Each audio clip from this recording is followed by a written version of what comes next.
Hmm. Hey YouTubers, good evening.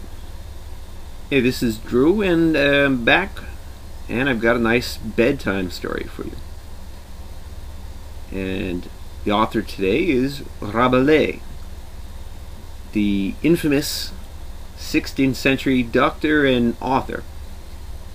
Of course, the author of Pantagruel and Gargantua. Why am I doing this? I just feel like it. It's a funny story.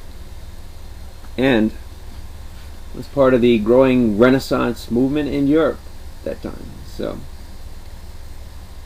here we go. Chapter 15, Book 2.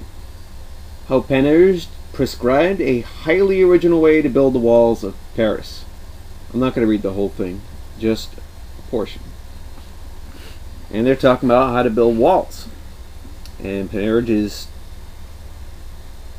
he prescribes that they build walls out of the nether regions of women, which is a nice word to put forward. So he goes into an old story. In the days when beasts still had the power of speech, wasn't the day before yesterday, a poor lion was strolling in the forest of Fontainebleau, saying his own private devotions. Thus intent, he walked under a tree on which a churl of a charcoal burner had climbed to cut down wood. Seeing the lion, the man hurled his axe at him, inflicting a deep leg wound, whereupon the lion limped away, wandering through the forest in search of aid. As luck would have it, he met a carpenter who was glad to examine his wound, clean it as best he could, and fill it up with moss. And he told the lion to wipe his wound well, so no flies cack in it, whilst he, the carpenter, went in search of a certain medicinal herb called carpenter's weed. The lion, healed, walked on through the forest until he met a septernal old hag gathering wood. Terrified at the sight of him, she fell down backwards, in such a way that the wind blew up her gown, skirt, and shirt above her shoulders. The lion, pitying her, ran up to see if he could help. Standing above her, surveying her jorum, he cried, "Poor woman! How did you get such a wound?" As he spoke, he spied a fox and called him. "Whoo! Hello! Whist! Come here! And for cause!"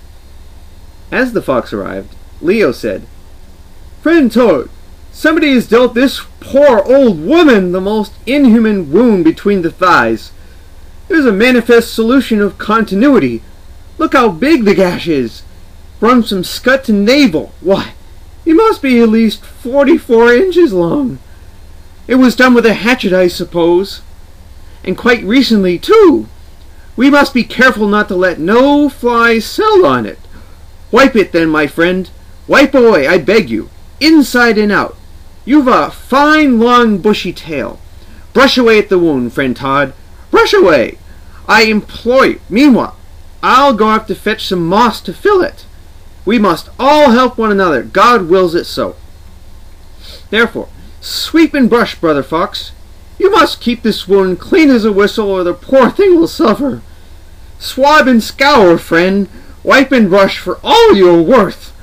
God has provided you with a rich tail, long and proportionally thick. Then fall to, friend, and never weary of the task. The best brushers are the briskest. They brush broadly and breathlessly, with their bristles brushing on and on brushfully, brushing the breech and bramble bravely clean of flies. Mop and swab, my bollocky beetle, my bouncing bully. I'll not be gone long."